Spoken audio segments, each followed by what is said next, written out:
Hi friends, welcome to cine family 2. గుండె Ninda Gudigantalu serial ప్రముఖ star మా ఛానల్లో ప్రసారమవుతూ ప్రేక్షకులను బాగా ఆకట్టుకుంటూ ముందుకు దూసుకుపోతోంది. ఈ సీరియల్ హీరో హీరోయిన్ విష్ణుకాంత్, అమూల్య గౌడ, బాలు మీనా క్యారెక్టర్లో చాలా అద్భుతంగా నటిస్తూ మంచి సక్సెస్ను గుర్తింపును సంపాదించుకున్నారు.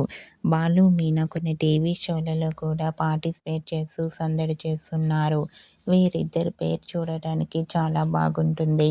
అయితే రీసెంట్‌గా 'Gunde Ninda Gudigantalu' serial hero heroine Balu Meena shooting location latest ఫొటోస్‌ని షేర్ చేశారు. ఆ ఫొటోస్‌లో బాలు మీనా షూటింగ్ యాప్‌లో చాలా సరదాగా హ్యాపీగా ఎంజాయ్ చేస్తూ కనిపించారు. ఆ ఫొటోస్ చూసిన వారంతా super serial and eagerly waiting this latest episodes అంటూ కామెంట్ చేస్తున్నారు. మీకు కూడా 'Gunde Ninda Gudigantalu' serial hero heroine Balu Meena shooting location latest photos మీకు నచ్చినట్లయితే మీ అభిప్రాయాన్ని మీ కామెంట్ రూపంలో తెలియజేస్తూ లైక్ చేయండి, షేర్ చేయండి. మరిన్ని ఇంట్రెస్టింగ్ అండ్ లేటెస్ట్ అప్డేట్స్ కోసం మా సినీ ఫ్యామిలీ 2 ఛానల్ని సబ్స్క్రైబ్ చేసుకోండి.